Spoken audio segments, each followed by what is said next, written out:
Good afternoon, chaps. Welcome to another edition of Rugby Deconstructed. This week we will be looking at Chasing Great. It's the movie about Richie McCaw and the year leading up to his final rugby game, which was the 2015 Rugby World Cup final. With me, I've got Greg in Cape Town and Richard here in Centurion with me. How's it, chaps? Well, thanks. And yourself? Good, thanks. Having a good time? Richard? No complaints on this side. Still, kicking it out in the bunker on this end. There's not much new updates in this lockdown. Yeah, except that Greg was sneaky keeping his birthday from us. Happy birthday there, my boy. I know. Yeah, cheers. happy birthday, Greg. Yeah, I must admit, taking a leaf out of the All Blacks book and keeping the change room clean on this side with lots of sweeping and taking the black bags out and cleaning up after the dogs. I don't know about you guys. Yes, it feels like we're never stopping cleaning. We've wondered what did we do before the lockdown. Yeah, no, it's quite hectic. Yeah, it's quite hectic this side. I'm washing so many dishes of late, and that being said, my wife washes the majority of them, so it tells you how many dishes I was washing. Wait till you've got a 3-year-old toddler running around the house. All right, that's we got the backdrop there of old Richie McCaw. I've been longing to do a review and deconstruct this video. I really thought, as from a rugby fan's point of view, I really found this movie to be inspirational, and as an individual, there's lots that I could draw from it as an individual wanting to grow. And I would recommend any youngster around about the age of 15, 16 that wants to play professional rugby, actually read Richard McCaw's book and watch this movie, because I'd learned so much before making that decision. Richard, I don't know what you picked up, just in brief, before we head to deconstructing the first section. Yeah, I think you've hit the nail on the head there in terms of what any youngster needs to learn in that setup. Because if you actually see or go back and actually just listen to the goals he had set for himself leading up to be an All Black. I mean, he had clear and precise goals, and he had already, at an early age, set his mind and knew this is what he needed to accomplish. And by the sounds of it, he blocked out all the outside noise and focused purely on what he wanted to accomplish at that point in time going forward. Yeah.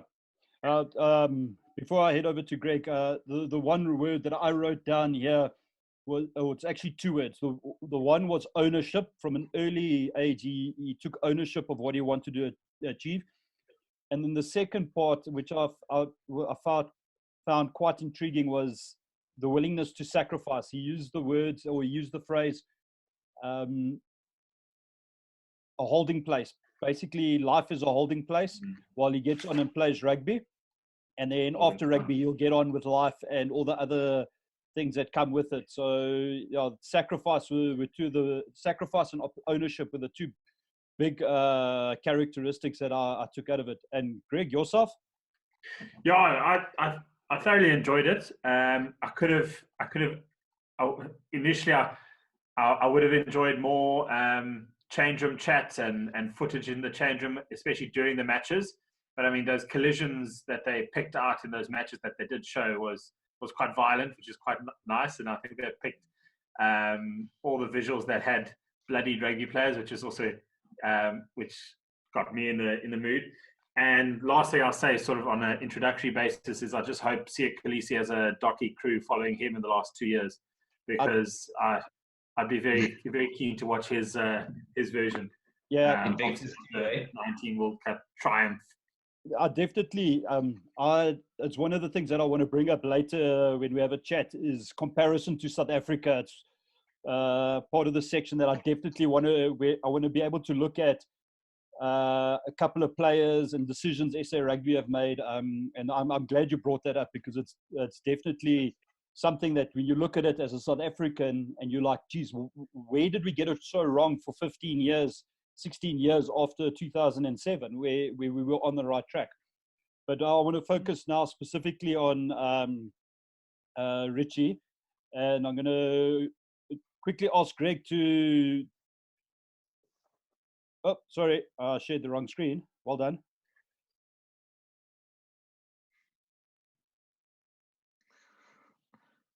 There we go, Greg. Quickly run us through those 3 letters. Yeah, so greatest All Black, or great All Black, to be a great All Black. And yeah, I enjoyed the fact that he almost felt embarrassed by writing that down in full when that person was saying, well, make your list, and at the end you just got to be a great All Black, and he was almost embarrassed to write that fully out. And I like the continuity aspect that he would just put GAB, that it meant everything to him.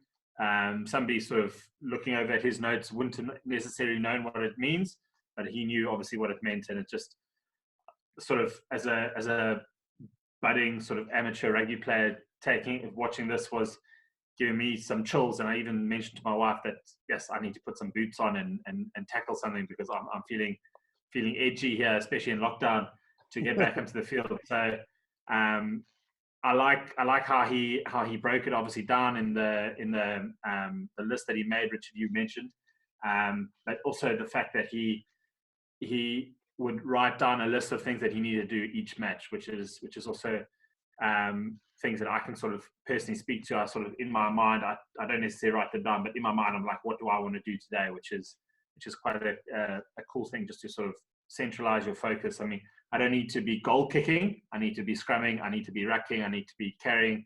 But it's nice to put that down and focus.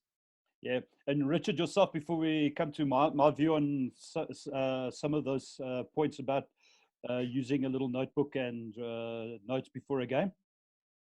Well, not so much in the sports world, but I mean, it tied up quite a lot for me from in the business world, where actually goal setting is quite important, more as well in the sales side of the business world, where goal setting is always spoken about. And what's always drummed in is to say, don't just set the goals, but actually write them down, and it may making a big difference. And you can write them down, but forget, and you can even forget about writing them down, but just the way that your mind actually, I can say, you're subconsciously, your mind subconsciously stimulated in the point of writing it down, which it always, you hear about this and it seems like these pie in the sky ideas, but actually seeing it in fruition, because I mean, a lot of the business books, or even sales books, or books about what guys have achieved over a period of time, they always speak about the same thing. They wrote down their goals at a certain point in time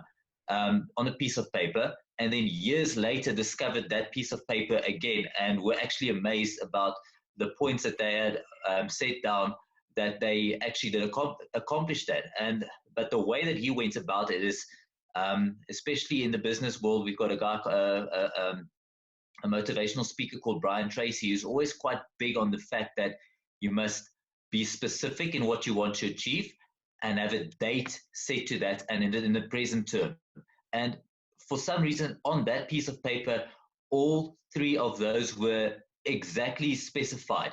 He had a specific date about when each thing should be accomplished. He had a time set. It wasn't set, I want to be. It was like, that is what I'm going to be. And just direct and to the point. It just shows again that even if most of your trainers in the business world and in the sales world speak about that, then it can't be pie in the sky nonsense if it works even in the sporting world, in that setup. So that specificity caught my attention quite dramatically there. Yeah, there's a couple of things that I took out to add to what you said. You know, starting at the beginning, when Richie McCaw talks about when he went to school, and I got like shivers when they show him running out for Otago against Rotorua. And, you know, it took me back to when I was at school, and, you know, you get excited for those derby games, you know, the big game against Jeppe, St. John's for myself. And, you know, the preparation at schoolboy level going into that week. You don't want to let your mates down, you don't want to let the school down. And, what he did was he almost bucked tradition in a way where he said like he wanted to do things differently. And even if it was against what the school wanted, because he wanted to do it correctly.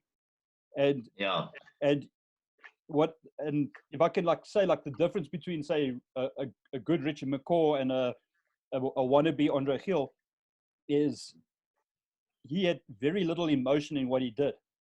With myself, I would get very emotional when I did something. So I remember in Standard 6 on a Friday night, writing down, I must make my tackles, keep going and all that kind of stuff. And I got ridiculed for it. But looking back now and looking how Richard McCaw was like, I don't care what people think. It's what I need to do.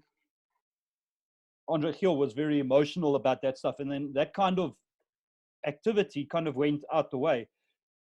But like you said, Richard, every day when I get to work, I whip out an old notepad and I write down the things I need to do for the day. But it's very primitive. And at the end of the day, I'd see how many things I've ticked off, even if it's an office job or if I was, when I was still on the ships and there were certain things that needed to be done. You have a checklist. And it's definitely something I personally still work with today and employ. And then moving on to some of that training and preparation was, he had mentors through his entire career. So the first mentor was his dad. And his dad said, noticed that he enjoyed his rugby and didn't try and coach him or anything. He just gave him one bit of advice. He said, you'll enjoy your rugby more if you were fitter. And he had the self-discipline and ownership to start going for 5K runs. Yeah. The next mentor he had was his uncle. His uncles took him, sat him down, and worked out that timeline for him on that serviette, which I'm assuming he still has today, and actually never threw it out. And then you take that, and he was playing, and he was doing what he needed to do, taking ownership. And then when he got recognized and he got taken to the Crusaders Academy, his mentors were Ruben Thorne, Todd Blackadder, and Scott Robinson. And I don't think many rugby players around the world would have such a mentorship of such good rugby players and down-to-earth, humble people that could help a person reach such heights. So I think, some people get it very lucky, and he was just at the right time, at the right place, and he had the right people around him to help him fulfill his potential, even though he took ownership for it. He was able to see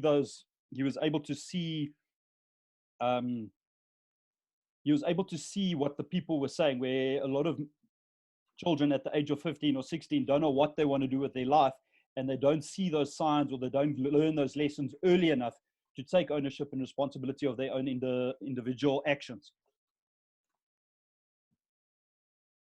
Yeah. Yeah, 100%. All right. Yeah, I mean, you hit the nail on the head in terms of him taking emotions out. I mean, interesting thing that it's not actually mentioned that much in the movie, but when you read up a bit on him, especially on his first touch of international rugby from the kickoff was a knock-on. So if that's your first exposure to international rugby, and he allowed himself not to get emotional about that, and still ended up being man of the match on his debut test. I mean, you go from knocking on your first ever ball on an international rugby to that. I mean, that's it just shows that the mental toughness that he had at that stage already as a 20-year-old. Yeah. Greg, anything you want to add there? No, nothing from my side. All right. We're going to move on through the movie. They talk they highlight a lot of games. So I just want to share a quick photo here with you guys that I picked up, which I found quite interesting. Now this was a test match in 2015, and I want to just show you who's running out of here. Oh no, let me just see if I can find this photo now.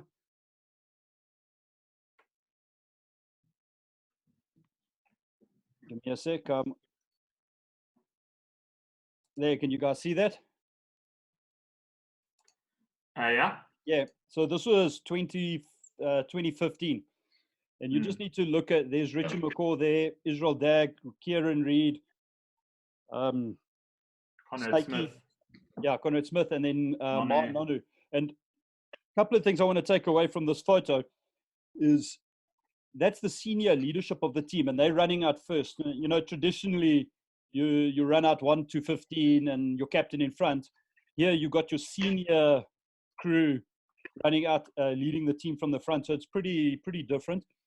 And secondly, when you go back to 2007 when they lost the test, lost to France, these players were all in that same side.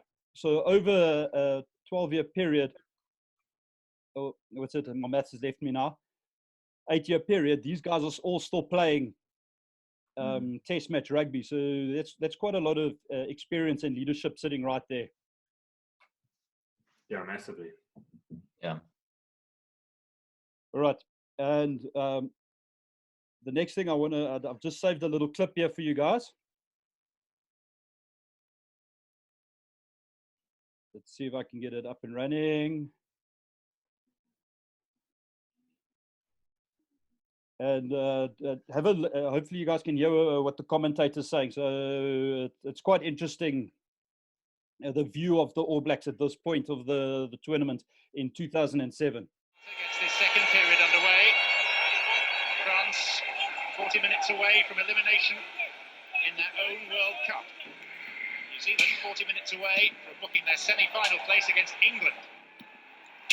30 minutes to go, we're ahead in the game. And then they got one chance to strike. High stepping over the 22, needs support, Yannick Josian! Josian for France! The game is level again! New Zealand say that was forward. Well, that's one that will be debated at home in New Zealand by everybody. Bang, are ahead on the scoreboard. Right, I don't know if you heard clearly what was said there. No, nothing at all. No, but I can. I think I know exactly which area you're talking about there. The one moment. Yeah, not just that, but the fact is that after that, they didn't know that senior leadership in that team there, or the guys who ended up being the senior leadership, they did not know how to handle that situation. I mean, even something simple that I looked at is looking at the few years building up to that test match and that specific match in New Zealand and what that team had gone into. So, I mean, 2004 was quite a building year for Graham Henry in that setup. And then 05 and 06, they had this fantastic All Black team that started sweeping it all before them. I mean, in 05, they lost one test match, 22-16 at Newlands. 06, they also only lost one test match, about a 1-point loss up in Rustenburg. And 07, just before the World Cup, they also just had a 5-point loss against Australia. But more interestingly, if you actually look at that team's performance or what those guys had done against France in the lead up, I mean, just a quick run through. I mean, in 2004, they beat them 45-6 in Paris, 47-3 in 06 again in Marseille, 23-11 in Paris, 42-11 in New Zealand, and 61-10 a few months before the World Cup. So they had that team had no way of actually understanding what to do when they go behind against this French team, because in the lead up they've never been in that position against that specific outfit of trailing or even losing against them. So they weren't even prepared for what happened at that specific point in time. And that's I think point that I think I made yesterday to Andre as well, is that at that point in time there was no failure to grow from. It was only success, and just by growing from that success, they weren't accustomed to failure or actually learning from those failures that most of us usually have to learn from at some point in time. Yeah, and Greg, yourself? Yeah, especially how the sort of the narrative of the documentary portrayed itself, is that this was the all-conquering hero coming into town, and they were just going to sweep up everything. in front of them. And I mean, as Richard said, they didn't practice in those, or they weren't tested, and they didn't know how to overcome those odds. I mean, I've got a few stories from my side in terms of just continually beating a side, and then all of a sudden you find yourself under the pump, and you don't know how to react. You don't know. You start looking up, and people's heads are down. Nobody's trying to lead at that point, because nobody's been in that position. And there was a nice touch, obviously, when they, not to jump ahead too far, but in 2015 when they decimated France at the same venue, it was a nice touch. The 2007 All Blacks emailing Richie McCaw saying thank you for that. Needed that. So a bit of a cathartic experience, just to put those demons to bed. So massive. I mean these all-conquering heroes coming into town, and they just got absolutely swept off their feet. They didn't know what to do. Yeah, and No, what I enjoyed about like the cinematography and the way they packed the movie together was they definitely searched the archives for video footage of that game, and the expressions of some of the players' faces in that last 15 minutes. You could just by looking at their body language and their faces, you could see that they didn't know what to do. And I think it was Chris Masoi's face. Like I've still got it like flashed up, but like I should have actually taken a screen grab of that. Like his face was like in shock. Like I don't know what to do. I don't know where do we go. Where do we go from here? And like post match when they started talking, and I know in 2007, yes, like the names left me now. The Springbok squad had a psychologist with the team. In Gericke, that's it. Henan Gericke. And I know he played a massive role in the psychology and prepping the box for the game. And post 2007, I don't know when he came in, the All Blacks got in, now I've forgotten his name, Enoch. Oh, his name's slipped my mind now. But they got a psychologist in, and he remained with that side all the way through. And I think he's probably still involved with that side, allowing the players to come and talk and work through their issues. I know Dan Carter, Gilbert Enoka, that's his name. I know Dan Carter speaks a lot about him in his book. And what came from that 2007, Richard, you mentioned it earlier, is how Richie was like, okay, I've got to learn from my mistake. And the first thing he stated was, success is a lousy teacher. And they actually modified that later on, because I remember interviews with them going, we want to learn through winning, so they didn't, a lot of people go, sometimes you need to lose to learn. But they were like, no, we want to carry on winning, but we've also got to make sure at the same time we learn. And then they took accountability for that loss, specifically the senior guys. And then I think what happened was in the 2011 World Cup, with that close win over France in the final, Richie McCaw was talking about how every single situation on the field he had been in before. And he had actually, if it hadn't come up in a test, he had visualized it through meditation or talking with the coaches. If this is the type of situation, what am I going to do? How am I going to come into the ruck? What am I going to clean? Am I going to steal? So that he ended up anticipating and being in the right place at the right time.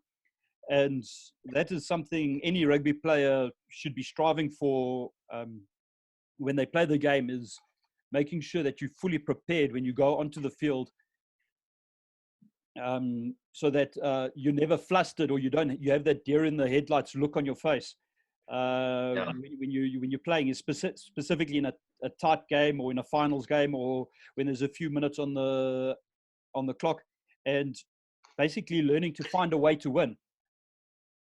I know, Greg, we've had a couple of games like that where, it went down to the wire, and then in the last 10 minutes, we were able to turn it on and walk away with bonus points. just through the way we prepared for games. 100%.